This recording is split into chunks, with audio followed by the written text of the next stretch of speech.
વડીલો તેમજ તમામને આજના આ 77મા પ્રજાસત્તાક દિવસ નિમિત્તે સૌને આવકારું છું. મારી બે વાત રજૂ કરી અને મારા શબ્દો પૂરા કરું છું. એક જ લીટીની વાત છે, સફળતા. સફળતા એટલે શું?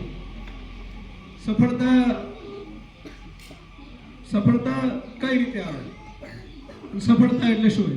તો કે ભાઈ વેપારમાં સફળતા, શિક્ષણમાં સફળતા, નોકરીઓમાં સફળતા, ગામની સફળતા. એટલે છેલ્લે લીટીનો કહેવાનો મતલબ કે સંઘર્ષમાં હરેક વ્યક્તિ એકલો હોય છે. સંઘર્ષમાં હરેક વ્યક્તિ એકલો હોય છે. સફળતા મળ્યા પછી તો બધા જ છે ને ચલો જ હોય છે. એટલે કે સફળતા જ્યાં સુધી નથી મળે ત્યાં સુધી શું કરવું જરૂરી છે અને શું મિત્રો કરતા હોય છે. જેમ કે સંઘર્ષ, કોઈ પણ ધારો કે કોઈ વેપારી છે તો વેપારમાં સફળતા, એ દરમિયાનનો જે એનો સમયગાળો હોય છે એમાં એના જે સંઘર્ષ હોય છે એ દરમિયાન એકલો હોય છે. નોકરી મેળવવા મહેનત કરતા વ્યક્તિઓ તૈયારી દરમિયાન એકલા હોય છે અને મેળવ્યા પછી એમની કંઈક વસ્તુઓ અલગ હોય છે. એ સિવાય ફેલ થવું, મતલબ નિરાશા થવી.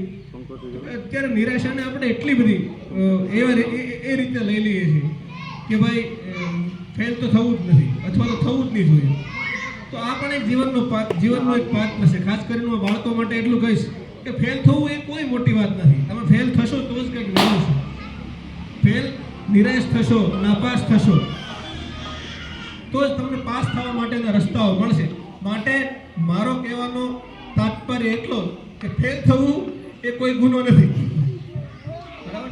છેલ્લે આભાર વિધિ દરમિયાન એટલું જ કરું. અહીંયા ઉપસ્થિત શિક્ષકોને ખરેખર આપણે જે આ બાળકો દ્વારા જે કૃતિઓ રજૂ કરાવી રહી છે ધન્યવાદને પાત્ર છે. આપના ઈશારાઓથી આ બાળકો જે પ્રમાણે કામો કરતા હતા, જે પ્રમાણે મતલબ જે આપના ઈશારાઓ જે પ્રમાણે સમજતા હતા, એ જોઈને એવું લાગ્યું, ખરેખર ઘણા સમય પછી એવું લાગ્યું કે આપના બાળકોના અને શિક્ષકોના તેમજ ગ્રામના કમ્યુનિકેશનો કંઈક અલગ છે અને આવકારવા અને સરાહનીય છે. માટે આપને પણ અભિનંદન. અસ્તુ.